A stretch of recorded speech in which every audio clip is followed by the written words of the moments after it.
कैसे हैं आप लोग? आई थिंक बेटर ही होंगे। तो स्टूडेंट, लास्ट वीडियो लेक्चर में हम लोग ट्रिग्नोमेट्रिक बेसिक कॉन्सेप्ट के 3 लेक्चर कंप्लीट कर चुके थे। आज हमारा लेक्चर नंबर 4 है, बहुत ही इंटरेस्टेड है। सो गाइज, मेरा नाम है ब्रजेश राजपूत और मेरे साथ बने रहिएगा अपना प्यारा सा चैनल केमिस्ट्री वर्ल्ड। स्टूडेंट्स, देखते हैं आज कुछ इस तरह से का क्वेश्चन अगर मुझे दे दिया जाए तो मुझे प्रॉब्लम होती है इसको फाइंड करने में।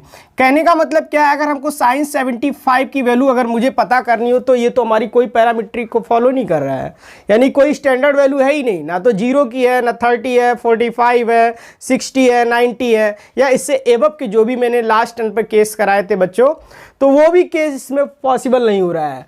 तो इसकी वैल्यू फाइंड करने के लिए मेरे सामने एक क्वेश्चन मार्क है, हाउ सॉल्व इट, यानी कि इसको हम लोग कैसे सॉल्व करें। स्टूडेंट्स, आपको अगर देखा जाए तो इसको ऐसे लिख सकते हैं बच्चों, साइन 30 + 45। तो 75 को अगर चाहो तो इस पैरामीटर्स में लिख सकते हो, क्योंकि 30 की भी वैल्यू पता है, 45 की भी पता है। तो इस तरह से अगर लिखना चाहो तो लिख सकते हैं, बट इसकी वैल्यू हमको निकालनी कैसे है, बात तो यहाँ है ना।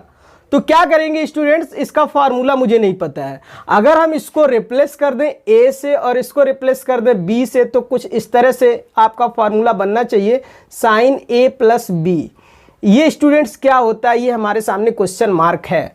तो बच्चों बने रहिएगा हमारे साथ, वीडियो शुरू से लेकर लास्ट तक देखिएगा, बिल्कुल भी स्किप मत करिएगा। मैं इसका आपको फैक्ट बताऊंगा किस तरह से ये वैल्यू डेराइव होकर के आती है। स्टूडेंट ध्यान से देखिएगा, ओके। तो देखते हैं किस तरह से इसको हम लोग ड्राइव करते हैं। First of all we taken a ray, एक हम लोग बच्चों रे ले लेते हैं, एक का हमारी रिवॉल्विंग रे है। ध्यान से देखिएगा, ये मान लो हमने एक ओ ले लिया है और ए, ओ ए एक रे है, रिवॉल्विंग रे है। अगर स्टूडेंट इसको हम क्या करते हैं, एंटी क्लॉकवाइज मूव करते हैं, मान लो कि ए एंगल पर आपने मूव किया है कुछ इस तरह से, इसको कह दिया बी, ओके। अगर फर्दर इसको और मूव करना चाहें, मान लो बी एंगल पर फर्दर मैंने इसको मूव किया और इसको बोल दिया है सी, तो किसी को बच्चों कोई प्रॉब्लम नहीं होनी चाहिए। आई थिंक ये जो टोटल एंगल होगा ये क्या होगा, ए इतना था बी इतना, यानी कि टोटल अगर हम लोग बात करें तो बच्चों ये A + B हो जाएगा। बच्चा लोग ध्यान से देखिएगा। अब हम लोग क्या करते हैं, एक यहाँ पर ले लेते हैं हम लोग कोई P पॉइंट, और P से 2 परपेंडिकुलर खींच देते हैं, एक परपेंडिकुलर ये और एक इस पे परपेंडिकुलर, इस तरह से, ओके स्टूडेंट। इसको हम लोग M बोल देते हैं और इसको N नॉमिनेशन कर देते हैं। देखते रहिएगा किस तरह से हम लोग इस वैल्यू को फाइंड करते हैं, बाकी केवल आपको समझना ही है किस तरह से ड्राइव होती है। और चाहो तो इसको आप बाद में रट भी सकते हो, रटने से बेटर है कि पहले समझ लीजिएगा कि हमेशा किस तरह से ड्राइव होकर के वैल्यू आती है। तो स्टूडेंट्स नहीं करते हैं फर्स्ट, और आप इस बार हम लोगों ने क्या किया, एक रिवॉल्विंग रे को मैंने क्या किया, एक O से A खींचा और O से B और एंड O से C, कुछ इस तरह से खींचा। इसके बाद दो मैंने इस पे एक P पॉइंट लेकर के क्या किया, 2 परपेंडिकुलर खींचे, एक perpendicular P to M student खींचा है और दूसरा क्या ड्रा किया है, P to M।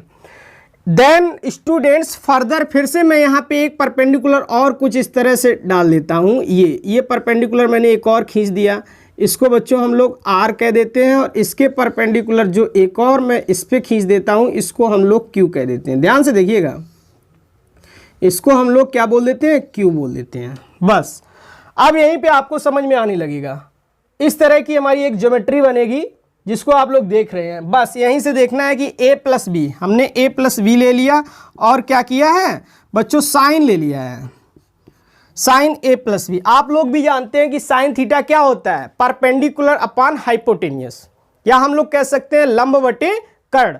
परपेंडिकुलर बच्चों A + B वाले एंगल में देखा जाए तो A + B का जो ट्राइंगल होगा वो क्या होगा, ये होगा कुछ PNO या ONP, ये ट्राइंगल होगा A + B वाला।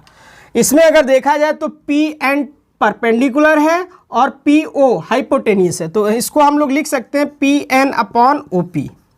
ओके स्टूडेंट्स, अब देखो करते क्या है, यहाँ पर ड्राइव करने के लिए मुझे क्या करना पड़ेगा, देखिए ये एंगल और ये एंगल आपका सेम होगा ड्यू टू ये बच्चों आपका रिफ्लेक्शन एंगल होगा, ठीक है।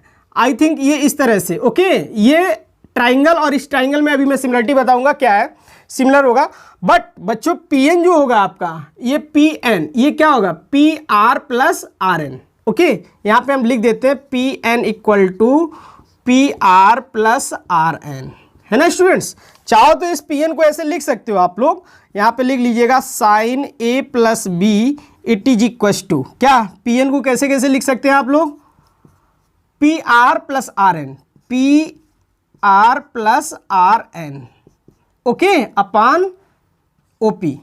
चाहो तो बच्चों इसको भी आप लोग फ्रैक्शनल कर सकते हैं अलग अलग, किसमें, P R upon O P plus R N upon O P. बच्चों जो ये आर एन है डिस्टेंस आर एन, ये बिल्कुल परपेंडिकुलर किसके, एम क्यू के। तो चाहो तो यहाँ पे लिख सकते हो R N equal to M Q, तो यहाँ आर एन की जगह हम लोग एम क्यू लिख देते हैं, एम क्यू ओके। अब करते कुछ यूं है, ध्यान से देखिएगा, साइन ए प्लस बी। बच्चों ध्यान से देखो, पी आर और O P, P R O P, P R कहाँ पे है, पी आर ये है आपका और ओ पी ये। देखो इसका कोई बच्चों रिलेशन नहीं समझ में आ रहा है, कोई ज्योमेट्री नहीं बन रहा है यहाँ पे, कोई ना तो ट्राइंगल क्रिएट हो रहा है ना कुछ बन रहा है। तो हम लोग क्या करते हैं, इसमें एक ट्राइंगल की फॉर्मेशन करने के लिए अपनी तरफ से एक काम करते हैं। क्या काम करते हैं देखिएगा, हम लोग बच्चों इसमें मल्टीपल कर देते हैं P R upon O P का। किसका मल्टीपल कर देते हैं, पी एम का मल्टीपल कर देते हैं और पी एम का डिवीजन कर देते हैं। ध्यान से देखिएगा, ऐसे ही बच्चों M Q upon O P में भी कर रहे हैं, इसमें भी M Q upon O P, M Q upon O P, कोई इसमें भी कोई सिमिलरिटी नहीं है। तो स्टूडेंट यहाँ पे भी हम लोग वही काम कर दे रहे हैं, क्या इसमें हम लोग ओ एम का मल्टीपल और ओ एम का डिवीजन कर दे रहे हैं। वैल्यू फाइंड करने की मैं ट्रिक बता रहा हूँ। ट्रिक क्या है, ये आपका प्रोसीजर है पूरा, यहाँ पे ट्रिक कुछ नहीं है, आप लोग ध्यान से देखिएगा। Sign A plus B okay students. अब देखो पी आर को हम लोग कुछ यूं लिख देते हैं, पी एम इंटू और P M upon O P. यहाँ पे भी ऐसे ही लिख देते हैं, M Q upon O M, एक बार इधर लिख देते हैं, into O M upon O P, इस तरह से लिख देते हैं। ध्यान से देखिएगा, अब देखो P R upon P M, कुछ ना कुछ जरूर मिलेगा। क्या मिलेगा, ध्यान से देखिएगा, इसको थोड़ा इस तरह से हम लोग लिख देते हैं यहाँ पे, sine A plus B equals to, देखो बच्चों P R upon P M, P R कहाँ है, पी आर, और पी एम कहाँ है, ये देखो, ये अगर एंगल है हमारा ए तो बताइए बेस हो जाएगा, ये हाइपोटेनियस है स्टूडेंट्स। तो बेस अपान हाइपोटेनियस क्या होता है, बेस अपान हाइपोटेनियस कॉस होता है। तो यहां से क्या हो जाएगा, कॉस ए, एंगल क्या है आपका, ए है, तो cos A into P M upon O P, P M क्या है बच्चों, ये पी एम है और ओ पी क्या है, ये है। बताइएगा ये क्या है, ये हमारा बच्चों परपेंडिकुलर है और ये हाइपोटेनियस है। परपेंडिकुलर अपान हाइपोटेनियस, इस ट्राइंगल में देखिएगा बी वाले में क्या हो रहा है, आपका एंगल बी है, ये परपेंडिकुलर है, ये हाइपोटेनियस है। In the sense of perpendicular upon hypotenuse बच्चों साइन होता है, तो यहां क्या हो जाएगा, साइन बी ओके प्लस।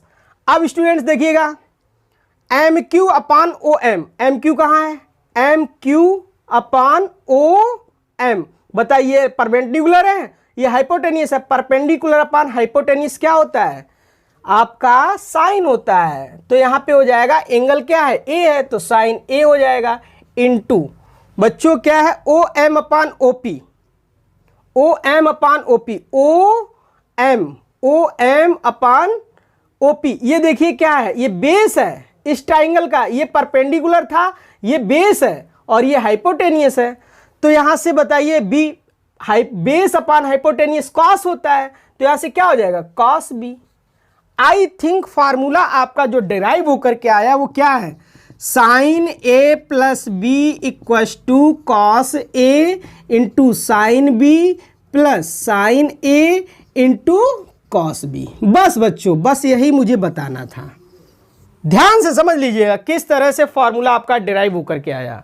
कुछ नहीं करते हैं साइन 75 की वैल्यू की। इससे पहले हम लोगों ने बच्चों फार्मूला क्या डिराइव किया, साइन ए प्लस बी, क्या निकल के आया था, sign A cos B plus cos A sine B. Okay students, अगर हम लोग बात करते हैं यहां से साइन इसको कुछ इस तरह से हम लोग डिवाइड कर ले 30 और 45 में। ओके, चाहो तो आप लोग 45 + 30 कर सकते हो या 30 + 45 कर सकते हो, बात एक ही है। अगर हम लोग a से रिप्लेस कर दें 30 को और b से रिप्लेस कर दें 45 को, तो क्या लिखेंगे, sin 30 cos 45 + cos 30 sin 45। Okay students, बस ध्यान से देखते रहिए, है कुछ नहीं इसमें, sin 45। अब तो वैल्यू तो सभी को पता होगा, sin 30 की वैल्यू क्या होती है, 1/2, cos 45 की 1/√2 प्लस cos 30 की √3/2 इंटू sin 45 की 1/√2। ये वैल्यू तो हम लोग सेकेंड लेक्चर के दिन ही निकाल चुके थे और सबको बताया भी था मैंने।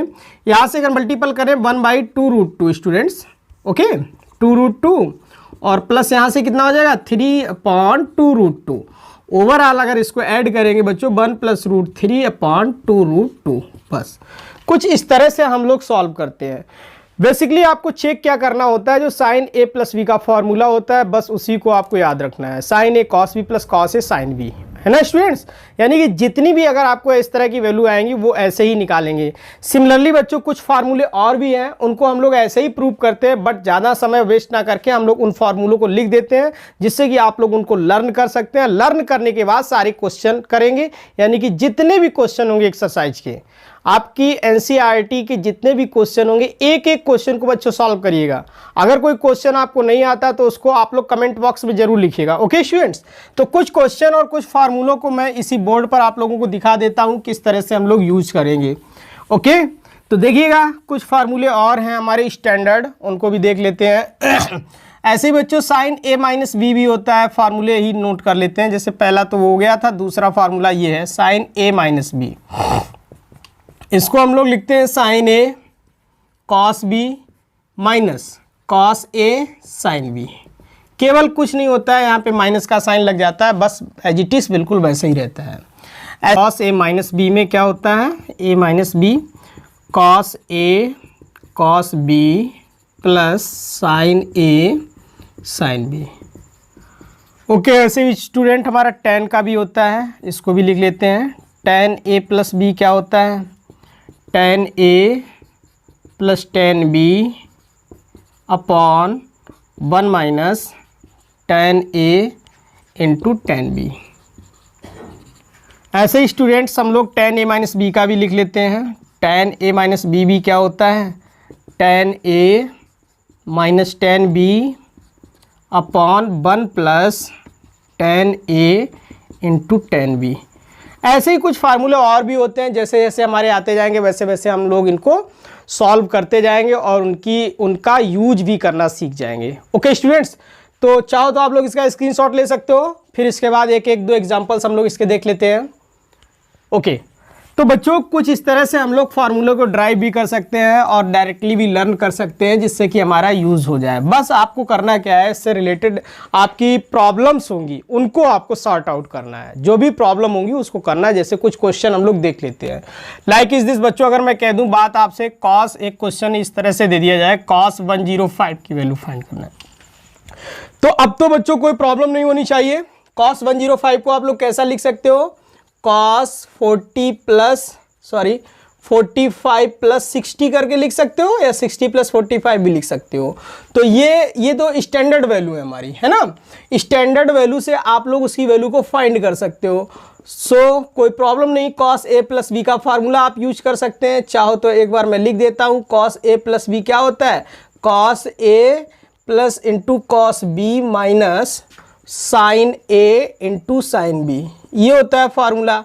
इसको यूज करेंगे बच्चों तो क्या हो जाएगा, cos 45 + 60 पे अगर हम लोग यूज करेंगे तो cos a क्या मतलब cos 45 into cos 60 plus minus sin 45 into sine 60। बस बच्चों इसकी वैल्यू पुट कर दो, cos 45 1/√2, cos 60 1/2, माइनस साइन 45 1/√2 और इंटू साइन 60 √3/2, कुछ इस तरह से। चाहो तो इसको सॉल्व कर लो, तो क्या हो जाएगा 1 - √3/2√2, इस तरह से बच्चों। ओके, कुछ इस तरह से हम लोग इसको भी फाइंड कर सकते हैं। अगर हमारे पास एक और क्वेश्चन कुछ इस तरह से दे दिया जाए बच्चों, मान लो कि साइन, एक और क्वेश्चन है यहाँ पे, मान लो कि साइन, आपको साइन 15 की वैल्यू चाहिए, तो साइन 15 की वैल्यू क्या करेंगे, इसमें भी हमें कोई स्टैंडर्ड वैल्यू तो नहीं पता है, स्टैंडर्ड का फार्मूला हमको बनाना पड़ेगा। तो कुछ इस तरह से बना सकते हो, साइन 45 माइनस 30, क्योंकि साइन 45 की भी वैल्यू पता है और 30 की भी पता है, तो इस तरह से बना सकते हो आप लोग। और फार्मूला वही साइन ए माइनस बी लग जाएगा। क्या होता है, साइन ए मैं डायरेक्टली यूज कर रहा हूँ, cos B minus cos A sine B, sine 30 B की जगह बस सॉल्व कर दो। साइन 45 की value 1/√2, cos 30 √3/2 minus cos 45 1/√2, sine 30 1/2। चाहो तो बच्चों क्या हो जाएगा, √3 माइनस 1/2√2, कुछ इस तरह से। ओके बच्चों, तो इस तरह से आप लोग सारे फार्मूले का यूज कर सकते हैं। आपकी एक्सरसाइज इस तरह के फार्मूलों बेस पे जो भी है उसको आप लोग सॉल्व करिएगा। अगर कोई क्वेश्चन नहीं आए तो उसको कमेंट बॉक्स में जरूर लिख दीजिएगा, है ना। अगर चाहो तो और एक दो एग्जांपल और देख लेते हैं। चलिए, ये तो हमारे साइन कॉस से रिलेटेड है। एक एग्जांपल हम लोग tan के बेस पे भी देख लेते हैं। तो बच्चों कुछ नहीं होता है, ट्रिग्नोमेट्री बहुत ही ईजी होती है। आप लोग केवल ध्यान दीजिएगा, फार्मूले याद रखेंगे तो ट्रिग्नोमेट्री में कोई प्रॉब्लम नहीं होगी। मान लो कि हमको एक क्वेश्चन कुछ इस तरह से दे दिया जाए और लिख दिया जाए, बोल दिया जाए tan 75 की वैल्यू फाइंड करनी है, तो इसको भी हम लोग स्टैंडर्ड वैल्यू के फॉर्म में चेंज कर लेंगे। क्या करेंगे, लिख लेंगे tan 30 + 45, बस tan a + b का फार्मूला बन गया। क्या होता है tan a + b बच्चों, tan a + b, tan a मतलब 30 + tan b बोले tan 45 upon 1 minus tan 30 into tan 45, बस वैल्यू पुट कर दो। tan 30 की वैल्यू 1/√3 होती है बच्चों, प्लस tan 45 की वैल्यू 1 होती है, 1 माइनस 1/√3 इंटू 1, तो क्या हो जाएगा आपके पास, यहाँ पे हो जाएगा 1√3 ले लीजिएगा, क्या एलसीएम, तो क्या हो जाएगा 1 + √3, नीचे क्या हो जाएगा, इसमें भी √3 एलसीएम ले लीजिएगा, तो क्या हो जाएगा √3 - 1, तो √3 से √3 कैंसिल, आपके पास क्या आ गया, सिंपल सा 1 + √3 अपॉन √3 - 1। कुछ इस तरह से आप लोग सॉल्व कर सकते हैं। स्टूडेंट्स, अगर आपको कोई भी क्वेश्चन नहीं आता है, यानी कि कोई भी प्रॉब्लम आपकी रह जाती है, तो उसको कमेंट बॉक्स में जरूर लिखिएगा और वीडियो को शुरू से लेकर लास्ट तक देखिएगा। बच्चों एक मेरी रिक्वेस्ट है आप लोगों से, इस वीडियो को आप उन बच्चों तक जरूर शेयर करिएगा जो कोचिंग एफर्ट नहीं कर सकते हैं। Thank you.